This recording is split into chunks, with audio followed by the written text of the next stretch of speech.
Coming up next, how to write your own curriculum, and then career advice from Alabama football coach Nick Saban. Plus, we take your calls, and it all starts right now.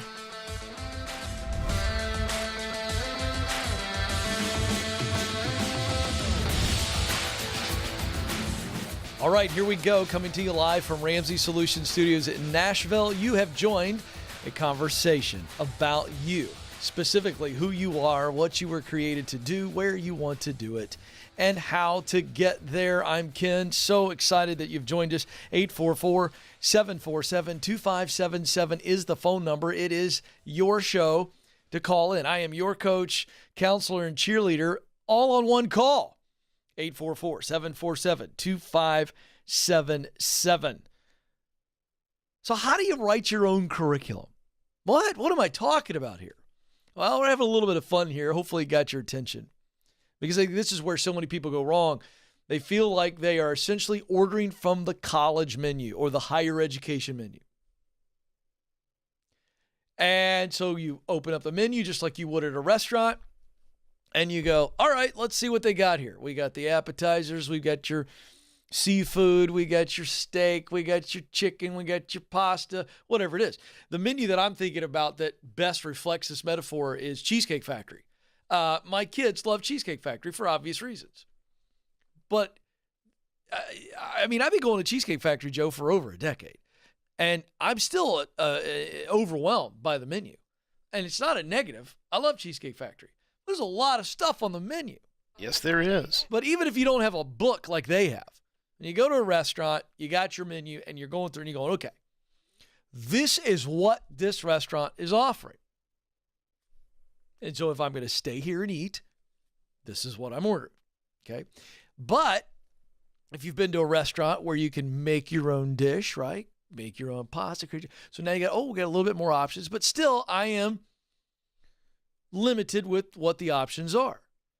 And so therein lies really the experience for most people, whether they are coming out of high school and they're going to go to college, or you are out of, let's say you're in the work, and so you're in your mid-20s, mid-30s, mid-40s, mid-50s, and you're going, okay, I want to do something different.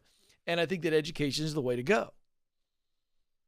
And if you just kind of go to the colleges, then essentially you're going, all right, these are the restaurants I'm going to consider, and we're going to look at the menu. And based on what the menu offers, we're going to make our choice. It'd be like Stacy and I kind of going, well, we'll pick 5 different restaurants, and let's look at the menus online, and we go. And that's what you do, and you're limiting yourself. And so this idea here, I just want to walk you through 2 things that you need to do to create your own curriculum. So you go, wait a second, where do I actually need to go? What do I need to do? What gets me there?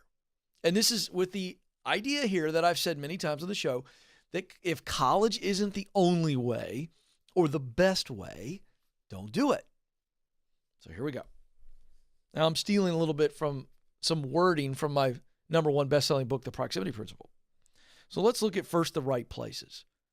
All right, so this is assuming I know what I want to do, and I know I need some qualifications. All right, so now we go to the right places. So let's start with the education piece, the traditional education piece. Colleges, universities, associate's degree.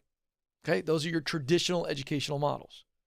So we start going, okay, of the qualifications that I need, will a college or university or associate's degree get me what I need?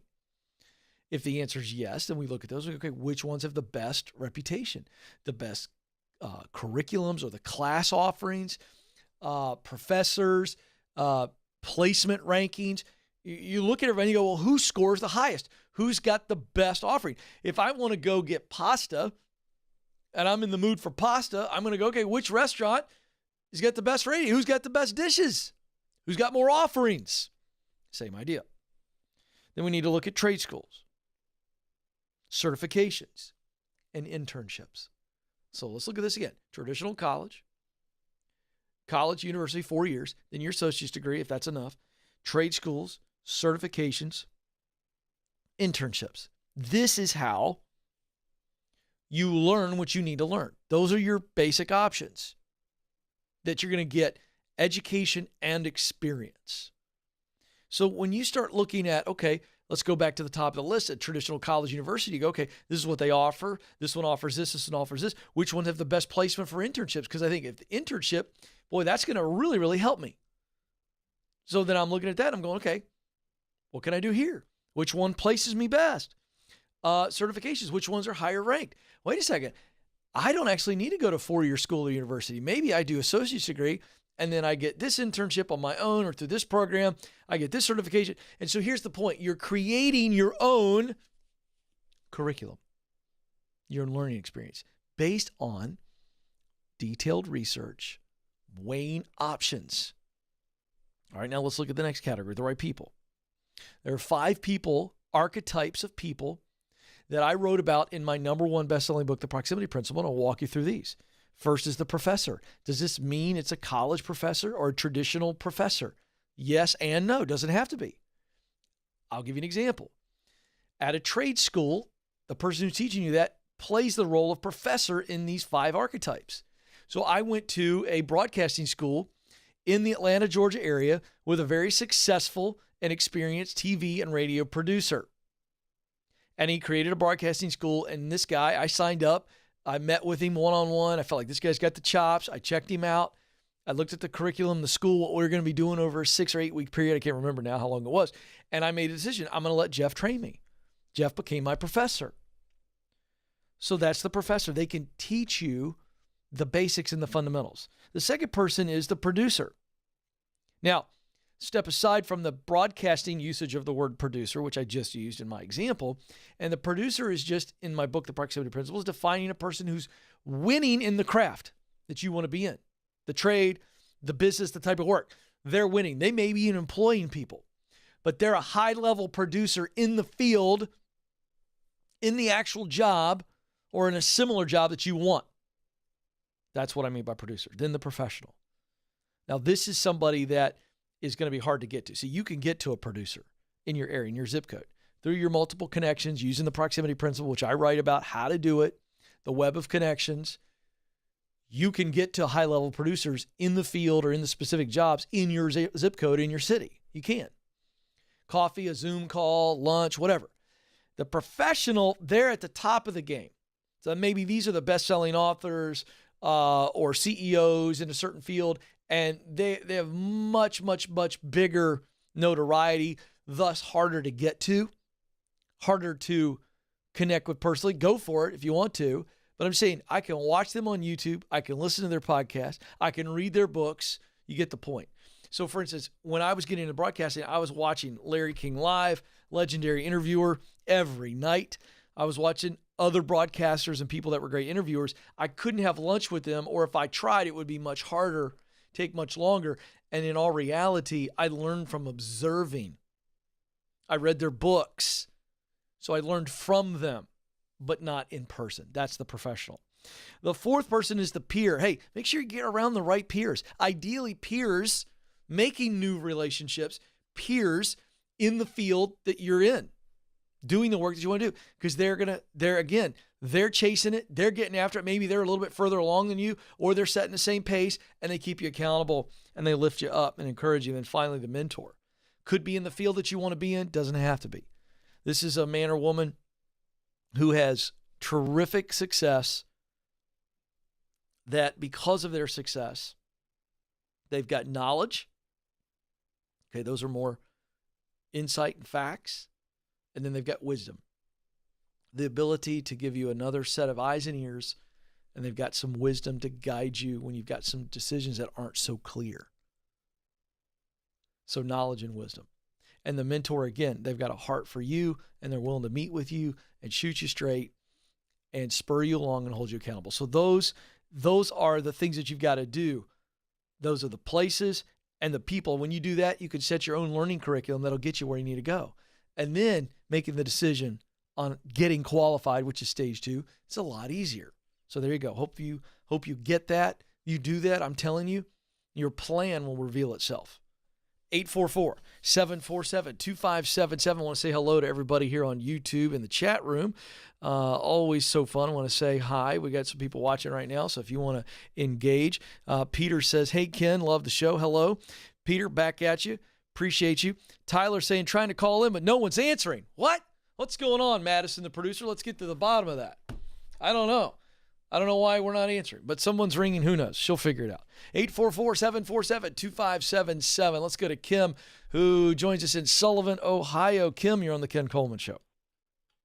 Hi, how are you? Kim, I'm living the dream. What are you doing? Oh, I'm feeling very frustrated. Uh-oh. Let's see if we can relieve that frustration. What's happening? So, I feel very stuck. Mm-hmm. I tend to job hop. I'm very type A when it comes to my professional life. I put in all of my effort, energy, all of my resources into that I will be doing.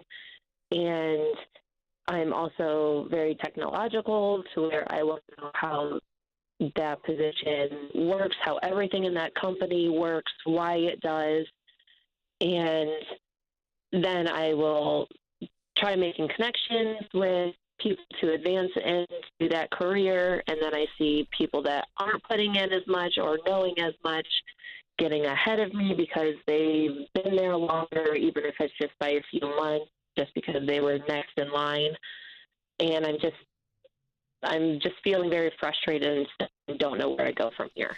Okay, so we're frustrated and stuck. I get that. You're a type A professional is what you said, and then you tend to job hop. And I want to know why you're job hopping. And I think you gave us some clues, but I want you to be really direct, short and sweet, so that you really force yourself to go, here's why I'm job hopping. I think there's a reason why you're job hopping.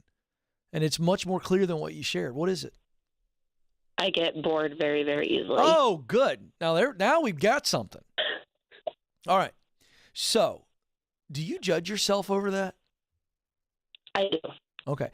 I'm not saying that you shouldn't judge yourself, but I don't want you to judge yourself. What I do want you to do is if you can be critical to a point of going, okay, let's look into why I'm getting bored. But I don't want you to think of yourself as a bad person because of that, because I think there's a symptom going on here.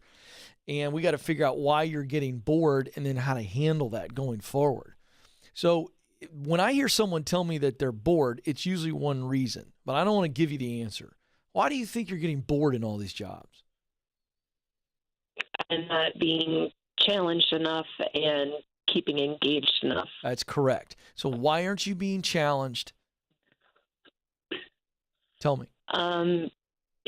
From what I can see, it's as soon as I learn something, I easily master it, and then there's no next step for me. Okay. So, and this is something that I'm guessing you've dealt with your whole life, pretty quick learner, easy learner. Is this true or false? Yeah. What type of jobs have you been doing? Give me a snapshot. I've worked daycare, medical as a nursing assistant, warehouse, food service. Oh my gosh. Okay, dental offices. Stop. Okay, that's great. You gave me 5. Those are all over the map. It's like you're just trying stuff. Yes, I don't seem to find a good fit. Yeah, but you're going about it the wrong way. So if you had told me you were in a certain field and they were all the same jobs and you're kind of mastering it, then there's a leadership culture issue. There's a patience issue going on. I'm not sure that's where we are. You're just randomly trying jobs. And so therein lies the issue. When you are in your sweet spot, okay, when you are using what you do best, your talent, to do work you love, your passion, to accomplish results that matter to you, your mission, you will have way much more patience and perseverance, even as you begin to master things. And you'll also put yourself you'll eventually get to the right environment where you can grow. But it seems like to me you've got a broken compass. Is that right? Yeah. Yeah. So let's just play this out here. I don't think you're as confused as you think you are. I think there are some clues in all those things you threw at me. But I'm just curious, what would you say is the type of work? I want to skip out of talent for a second. I want to go right to passion, work you love. What can you identify as a task, a function, or a role that you really look forward to when you're in the middle of it? Time seems to fly, And when you're done with it, you go, boy, that was fun. Describe the types of work. Anything working with my hands, being outside, or I have to be in control of it. Okay. Be more. By the way, you gotta try to stand still or hold your phone up to your mouth. Your phone's coming in and out. It's making it really, really hard for me to hear you. Okay. Be more specific on working with your hands. Go 3 levels deeper on details. You love working with your hands. What does that mean? Give me a picture. Like right now, the only thing that I find that I enjoy is going out to our barn and working with our animals. Working with animals? Yeah, like I've grown up on a farm, live on a farm. Okay. So how is that working with your hands other than you're just active? That's just physical work? Is that what you mean? Yeah. Okay. So what would you do? Let's skip I could physically do it very, very quickly. Okay, gotcha. So you've always been around animals, farm animals. What would you do if you knew you couldn't fail and it paid you the money that you needed to make? What would you do? I think you know, but you're afraid to say it because you don't know how to get there. Am I right or wrong? Farm management. Yeah. So why aren't you pursuing that? I was told growing up that it wasn't a idea for me, that I would fail at it for the longest time. I hate that. I can't tell you how many times I've heard that. Well, that's a bunch of garbage. You just told me that's what you'd love to do. So I'm giving you permission to go after it. So why now I don't know how to go after it. Oh, sure. Oh, sure you do. Okay. So you know more about farming than I do, right? Can we say that? I'm a city slicker, right? I just don't know anything about farming. Yeah, it's okay to laugh at me. All right. So you know more about farming than I do. Yeah. What qualifications does somebody need to just go work on a farm and make the minimum that you would need to make? Do you need a bunch of qualifications? How much do you need to make? For a lot of the bigger farms, they like having some sort of degree, which is not an option for me right now. How much money do you need to make?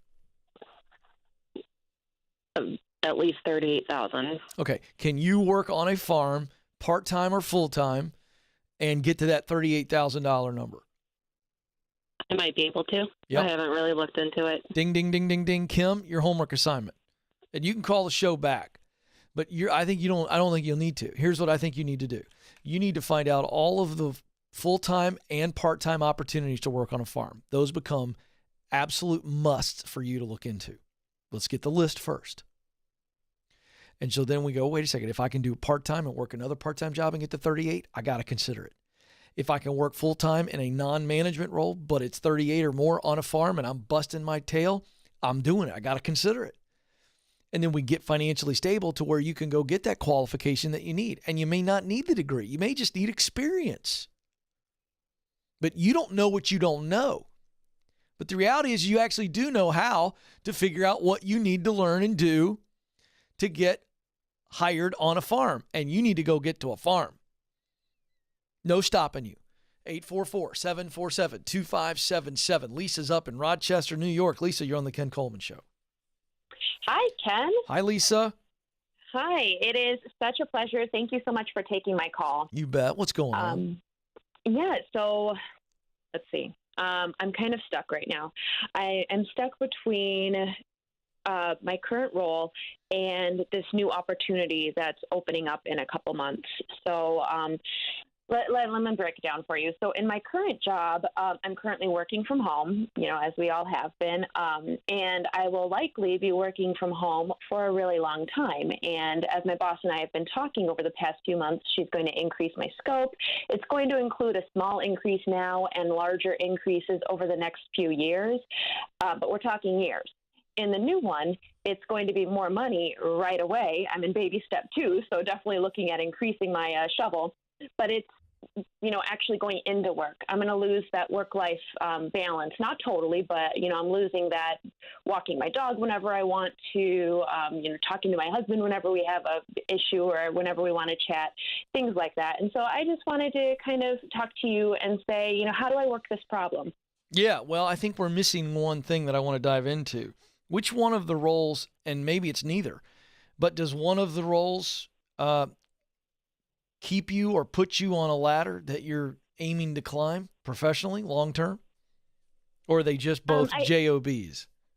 Yeah, they both put me on a ladder that will, keep me with this organization for a long time. It's just each is a different ladder. Do I want to be more in operations or do I want to stay more in the corporate analysis? Which one is which? Which one is operations versus corporate analysis? The new one would be operations, and then corporate analysis would be what I'm currently doing. Okay. Which do you prefer? If you get to choose your own work, pay, work from home forever, you just got all the control in the world, which type of work do you enjoy doing more? I'd want to stay at home and keep doing the analysis.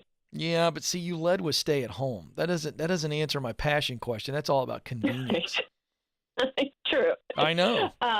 It's hard. It's hard right now. You get so used to a certain way of running your daily life. I get it. So I would say the analysis. Okay, so the analysis is the winner. Okay, good. To people. Okay, yeah. well that's fine. That's good. But so here's the thing. You said this a minute ago. You go, it's so hard now because you get used to walking the dog and talking to my hubs whenever I want to, and if I want to wear sweats and put my hair in a bun, I can. I mean, I get it. Okay. Mm-hmm. That's not the right. In my opinion, that's not the right frame of mind to the now. I want to know what the long-term goal is. And if staying at home, staying in the analysis role, and getting more scope, which I guess means more pay, slower and long, it takes longer. It's less money and takes longer to get the promotion, but you got all the benefits of home. I'm not making a decision based on all the benefits of home. I'm going, where do I want to be professionally? Which one gets me to where I want to be better and faster? If there is a clear winner, I don't know that there is. All I know is that the new opportunity is not the work that you truly love. So I don't even know if we could call it a passion, right? Right. It is more money. Yeah, it's right now, like sooner. Oh, I love that part. Yeah. But it's more of a question of, is it worth it? Is what I think I'm hearing you say. How much? Yeah, well, I'm trying to weigh this. This is close for me. Mm-hmm. So how much more money is this new opportunity? $30,000 a year. Woo! Not counting the bonus. How much faster would that get you through the baby steps of paying off debt in baby step 2? It would cut off a year. Right now I'm set to, for 4 years, that would cut me down to 3 or 2.5. And you stay with the same company. And I stay with the same company. And presumably you could move back into the analysis work at some point down the line. Presumably, yeah. If that area of the company is still growing, and yeah, definitely. It's a tough one for me. It's a tough one. I always choose the dream. I'm always choosing the dream. And so what I mean by that is if you want to do analysis work, and staying put in the current job allows you to get there better than the other job, then I say stay. But the other part of me goes, to get a $30,000 promotion, stay with the same company, knock my debt out a year faster, and all I got to do is give up the home life for a little while, working from home. I can always get back into analysis, whether with this company or somebody else. Does it make me more valuable? So I wouldn't take the money based on the debt payment, the paying off debt faster because of more money. I wouldn't take it alone. I would want to know that it still makes me valuable down the line and allows me to move up the ladder because it's giving me a little bit different level of experience in a different area. If it were that plus the money, I would choose that. But I'm not going to tell you what to do here because to me, there's not a clear-cut winner. And the reason is if you told me opportunity 2 moved you up the ladder professionally towards what you really want to do, the analysis work, and it was more money, I'd go, get over leaving home. Get over it. Take it. But Right. it's not that. So here's what I am saying. I'm not being a politician. I'm saying there's no wrong decision here. All right. You can't just tell me what to do, Ken? Okay, well, okay, I'll take no, because I'll tell you why. Kidding. Because I don't tell people what to do. You've never heard Right. me. All you've heard me do is walk people through and get them up to the point where they decide. So let me just do it to you. Absolutely. When you dialed this phone number to talk to me today, which way were you leaning? I was leaning towards going into the new role. Why? I think it was the increase, the faster increase, plus it's just a little bit more versatile, and I could always go back if I wanted to. Now there's your answer. Okay. You already knew. I'm just all my job. I'm supposed to tell you, look, there's no right or wrong. Right. But you didn't say. Here's what changed. When I asked you a minute ago, you were like, I could get back into this side of it. But see, you just said it was more flexible, and you don't have any concern of getting back into the analysis work. So from that standpoint, I agree with you. I would definitely take the new opportunity. But I'm never going to steer somebody away from the work that they believe they love to do. So with you saying you feel comfortable you can get back into it, absolutely go with option B. You changed your tone on me a little bit, but that's fine. I mean, I did. That's okay because I put you up to a decision point, and I think your decision's the right one. Not a wrong one here, though. I think it's a function of one's better than the other, and I've told you my opinion, but not a wrong decision. I'm proud of you. Thanks for wrestling through this with me, but here's the deal. I want people to hear what you just came down to. It's like, look, this fast forwards my life. Mm-hmm. And it doesn't eliminate me. It doesn't take away my options in the future. From that standpoint, that's why it's a no-brainer. Thank you so much for the call. 844-747-2577. Quick break. When we come back, some great career advice from maybe the greatest football coach to ever put a whistle on. This is the Ken Coleman Show.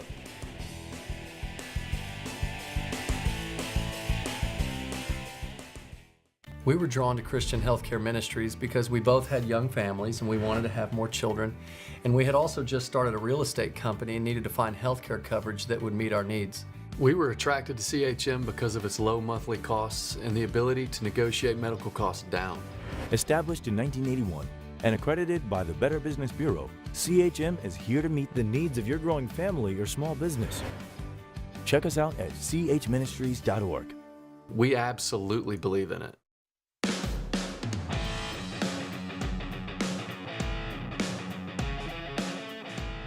Welcome back to the Ken Coleman Show. Thrilled to have you with us. 844-747-2577.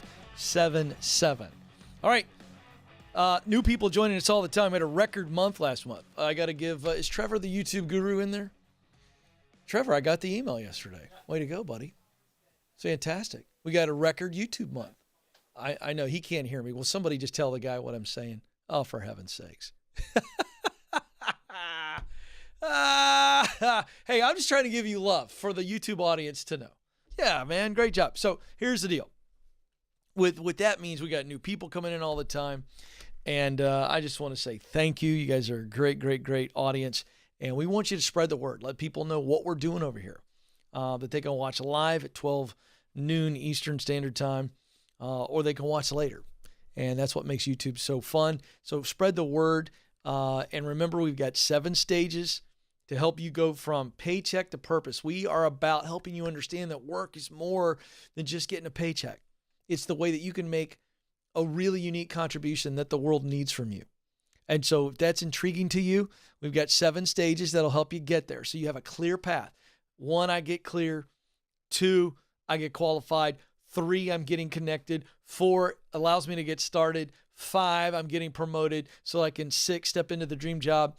And 7, eventually work for sheer legacy by giving myself away. Not working for free, but I'm working for legacy and impact. The income's already there.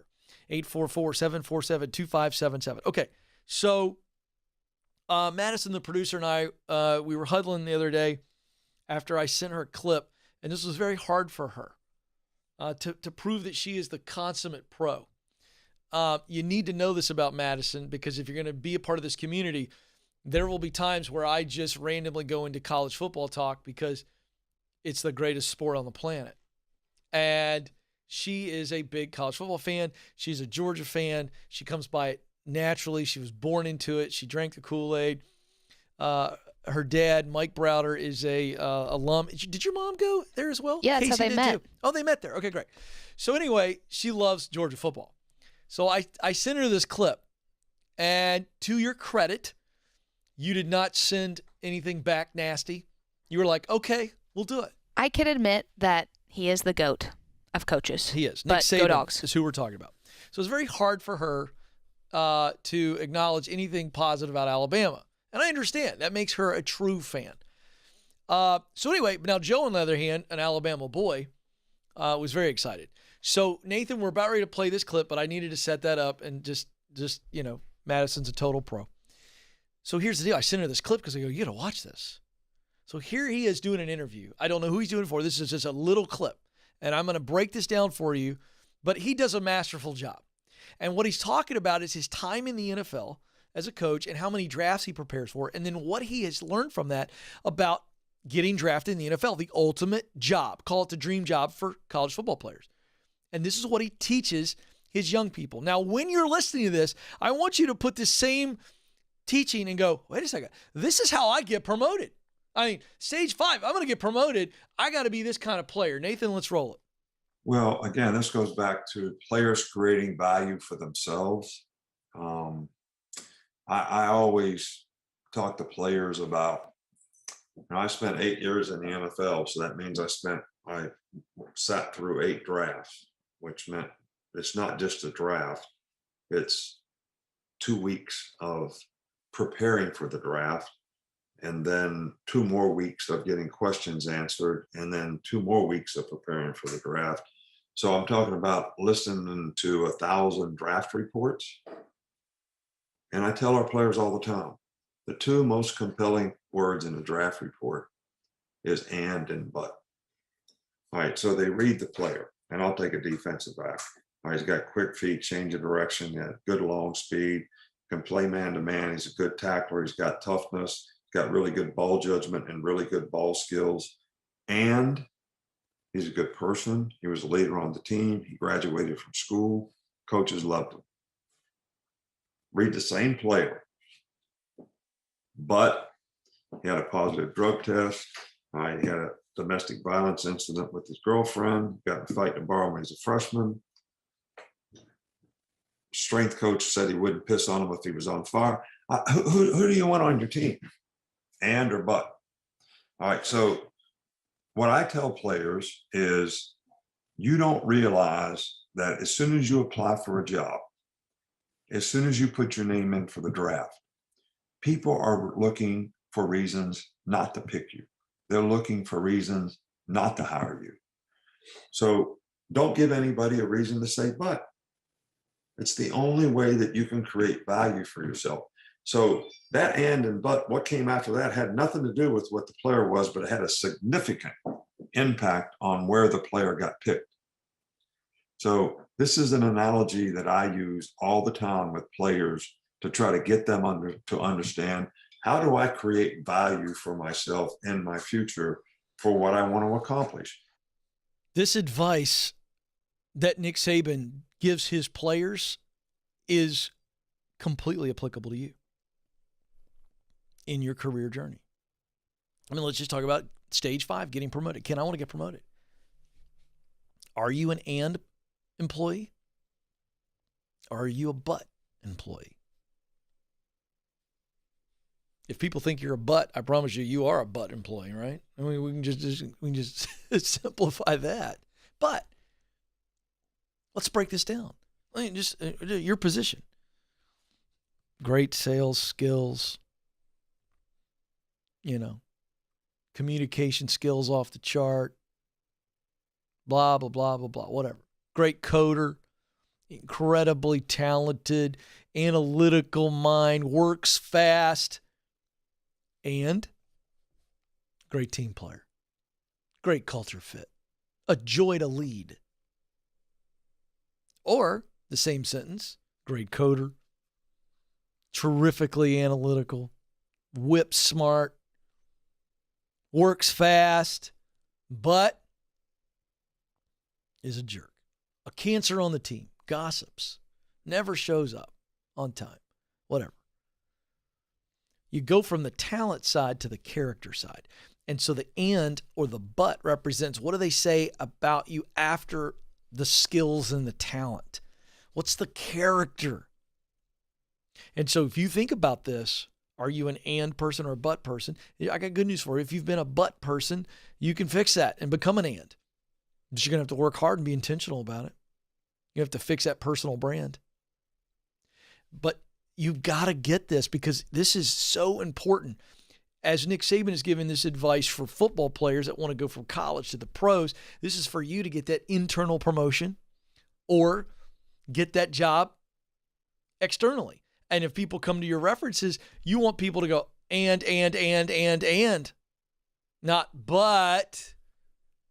And so this is really simple stuff. So the reason I share this with you is because it really simplifies this. Do you feel like people are going to say, and great character quality, character? Are they going to go there? Or are they going to go, but you're going to have to deal with this, and this. This is why, by the way, you want to work in healthy organizations. As I do want to put this one little asterisk out there because I can hear people right now, Madison, going, well, yeah, but I am an and person, but I truly work for a but leader. And there's nothing I could do. We get those calls, and I believe that. This is why you got to pick healthy cultures. You got to work for healthy leaders. And if they're unhealthy, get out before it turns sour. Because you could be an and person, but an unhealthy leader gets burned and upset that you left them or doesn't even like you basically asking any questions, even if you handle it the right way. I've seen this thing turn. So I want to acknowledge that you can be an and person, but an unhealthy leader or an unhealthy culture could produce a situation where you try to leave or you try to go up internally and they've turned you into a but person. And I want to acknowledge that. So that's why it's really, really, really important that you don't put all of your eggs into a really unhealthy culture or leadership basket because it will not work out for you.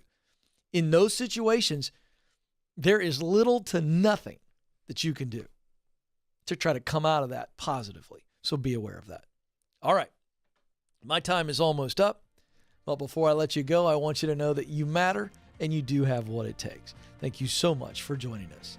Until next time, this is the Ken Coleman Show. Press on.